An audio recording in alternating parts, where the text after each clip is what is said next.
नमस्कार दोस्तों, इस वीडियो में आपका हार्दिक स्वागत है। मैं हूं पत्रकार योगेंद्र योगी। दोस्तों, इन दिनों सोशल मीडिया पर एक नारा बहुत ज़बरदस्त तरीके से फ्लॉट कर रहा है और आप किसी भी प्लेटफॉर्म पर जाकर देखिए। मैं ख़ास तौर से फेसबुक की यदि बात करूं तो फेसबुक पे आप देखिए कि ये जो नारा है ये ज़बरदस्त उछाल मार रहा है और आपको हर रोज़ लगभग ये नारा फेसबुक पर किसी न किसी जरिए आपको देखने को मिल जाएगा। नारा है कि बटोगे तो कटेंगे, मतलब बटेंगे तो कटेंगे। तो ये सीधा सीधा इसका मतलब ये है कि यदि हिंदुओं में एकता नहीं रहेगी तो वो कट जाएंगे, और काटेगा कौन? देश के मुसलमान उनको काट डालेंगे। ये इसमें सीधा सा मैसेज है जो साफ साफ नजर आता है और ज़बरदस्त इस बात का प्रचार हो रहा है। और प्रचार की शुरुआत कहाँ से हुई है बताता चलूँ आपको कि महाराष्ट्र और झारखंड में विधानसभा के चुनाव हैं।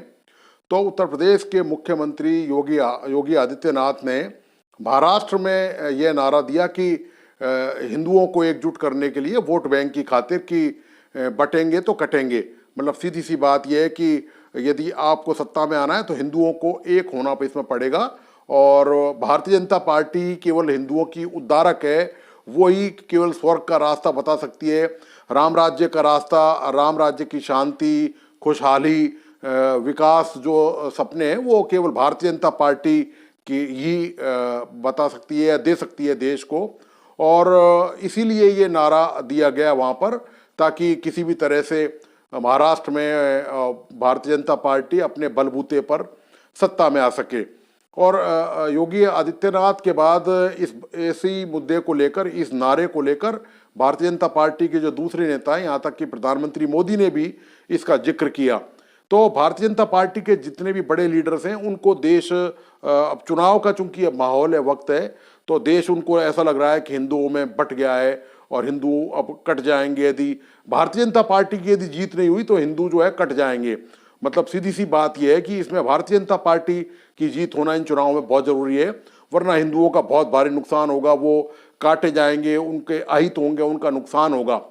मैं आपको लगातार ये बताता चलूँ कि जब लोकसभा के चुनाव थे तब भी ऐसे ही कुछ मुद्दे उठाए गए थे और वो ज़बरदस्त उनकी गूंज हो रही थी। और तमाम भारतीय जनता पार्टी के जितने भी बड़े नेता हैं, वो चाहे प्रधानमंत्री मोदी हों, योगी आदित्यनाथ हों, गृह मंत्री अमित शाह हों, और भी जो तमाम बड़े लीडर, जो फायर ब्रांड लीडर हैं, जो पार्टी के स्टार कैंप प्रचारक हैं, उन्होंने उस वक्त भी इसी तरह की कुछ मुहिम चलाई थी कि मुसलमानों, मतलब परोक्ष तौर पर यही कहना वो चाह रहे थे कि देश को खतरा दरअसल कांग्रेस विपक्षी गठबंधन से है। और वो इसलिए भी है क्योंकि ये जो है मुसलमानों का सपोर्ट करती है विपक्षी पार्टियां, और ये देश को जो है वो काटने में तुली हुई है और देश का नुकसान कर रही हैं। यही बात उस समय भी ज़बरदस्त तरीके से दोहराई गई थी। लेकिन क्या करें कि हिंदू कम्युनिटी इस बात को शायद कमज़ोर है और समझ नहीं पाई है पूरी तरह से, और इसके बावजूद भी भारतीय जनता पार्टी अपने बलबूते केंद्र में सरकार बनाने में कामयाब नहीं हो सकी। और ये शायद हिंदू उस बात को अच्छी तरह नहीं समझे। तो अब इन दो विधानसभा जो चुनाव हैं उस पर हिंदुओं को और अच्छी तरह समझाने का प्रयास किया जा रहा है कि देखिए, आप बटे नहीं, बटेंगे तो आप कट जाएंगे, आपकी संपत्ति पर कब्जा हो जाएगा, देश की सत्ता पर अल्पसंख्यक मुसलमान कब्जा कर लेंगे। इसलिए आपके लिए भलाई इसी में है, आपका भला इसी में है कि आप भारतीय जनता पार्टी को वोट दें। आप विपक्षी दलों को, कांग्रेस को या दूसरे और जो क्षेत्रीय दल हैं उनको आप वोट नहीं दें, इसी में आपकी भलाई है। तो देश में जो भलाई की जो बात की जा रही है, वो हिंदू हितों की बात की जा रही है, वो भारतीय जनता पार्टी के द्वारा की जा रही है। लगे हाथ में आपको दो प्रसंग और बताता चलूँ, जो दो मामले हैं, दोनों मामले अदालतों से संबंधित हैं। आप कहेंगे कि अदालत इसमें बीच में कहा गई है तो राजनीति है। मैं वही बात कर रहा हूँ कि अदालत को बीच में क्यों आना पड़ा और उसमें राजनीति को देखते हुए अदालतों को बीच में आना पड़ा। सुप्रीम कोर्ट ने दोस्तों एक फैसला दिया बुलडोजर एक्शन के खिलाफ। मामला दरअसल दिल्ली का है और दिल्ली में आपकी सरकार है, यानी कि अरविंद केजरीवाल की जो पार्टी है, आप उसकी दिल्ली में सरकार है। और वहाँ पर स्थानीय जो प्रशासन है उसने किसी का कोई मकान ढहा दिया, कोई हिस्सा ढहा दिया मकान का बुलडोजर से, उसके खिलाफ वो मामला सुप्रीम कोर्ट तक गया। तो सुप्रीम कोर्ट ने डायरेक्शन दे दिए पूरे देश में कि इस तरह की मनमानी नहीं चल सकती है। आप किसी को कानूनी प्रक्रिया अपनाए बगैर अपराधी साबित नहीं कर सकते। ये इसमें सबसे महत्वपूर्ण है जो निष्कर्ष है इस बात का ये है। तो दोस्तों, ये जो झटका है ये पूरे देश के लिए है, क्योंकि सुप्रीम कोर्ट का आदेश पूरे देश में लागू होता है। एक उदाहरण ये नज़ीर बन के आता है तो वो पूरे देश में ही माना जाता है, वो एक तरह से कानून बन जाता है, वो नजीर बन जाती है पूरे देश के लिए। तो इसकी शुरुआत भी आप जानते हैं कि बुलडोजर के एक्शन की उत्तर प्रदेश से हुई थी, और ये जो माना ये गया था कि ये जो अपराधी हैं उनके घरों पर ये बुलडोजर चलाए जाएंगे।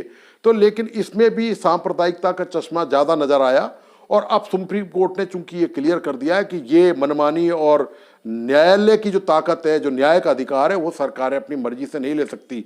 तो निश्चित तौर पे कहीं ना कहीं वोट उसमें नजर आ रहा होगा, और जो भी आप देखें, जितने भी मामले देखें, उसमें ज़्यादातर मामले आपको इसी तरह के नजर आएंगे। दूसरा एक मामला, हिंदू बटेंगे कटेंगे, तो ये मामला समझ में आता है, लेकिन ये समझ में नहीं आता कि सुप्रीम कोर्ट ने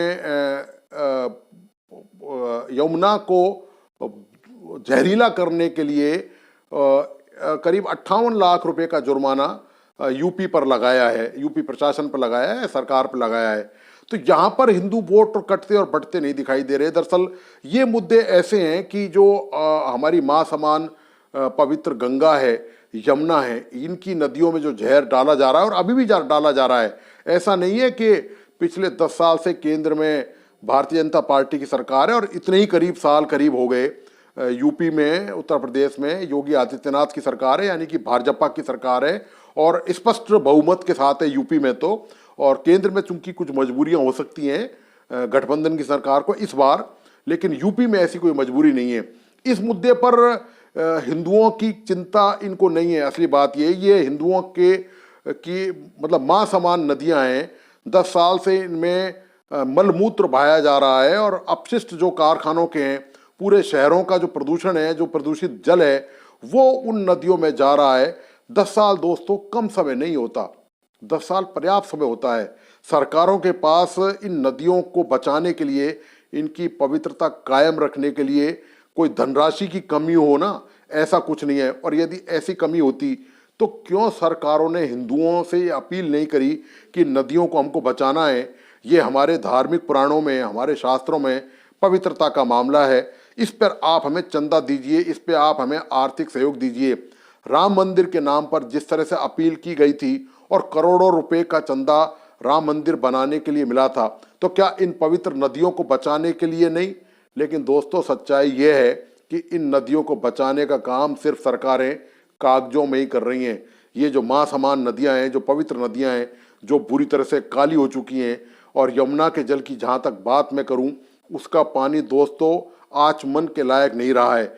दिल्ली में इस बार जब छठ पूजा की जब बात थी, तो वहाँ पर प्रतिबंध लगा दिया गया था कि वो महिलाएं वहाँ पर आचमन नहीं करें, उसमें स्नान नहीं करें। जबकि आप जानते हैं कि ये छठ पूजा का कार्यक्रम नदियों में स्नान करके ही होता है, कंप्लीट होता है। इसके बावजूद भी वहाँ पर वो प्रतिबंध लगाया गया बाकायदा। इस कदर जहरीला पानी दिल्ली में हो चुका है, और इस पे कुछ नहीं होता। इस पे सिर्फ राजनीति होती है। भारतीय जनता पार्टी की सरकार या भाजपा आप कह लें, वो आप पर इसका आप जो की सरकार है केजरीवाल की, वो यमुना में प्रदूषण के लिए उसको जिम्मेदार ठहराती है, और ये दोनों ही पार्टियां एक दूसरे को जिम्मेदार ठहराती है। मतलब माँ समान पवित्र नदी बर्बाद हो रही है, उसमें अब ऑक्सीजन की लगातार कमी हो गई है, वहाँ पर जीव जंतु तक जिंदा नहीं रह गए हैं, सांस लेने की उनकी हालत बहुत ज़्यादा खराब है। प्रदूषण इतना ज़्यादा है कि यमुना के आसपास लोग ठहर नहीं सकते, बदबू मारती है, सड़ा हुआ नाला बन चुकी है। इन मुद्दों पर, ये हिंदुओं से जुड़े मुद्दे बता रहा हूं मैं आपको, इन पर किसी की कोई चिंता फिक्र नहीं है। हिंदुओं के लिए ये सिर्फ जुमलेबाजी है और इसके अलावा कुछ नहीं है।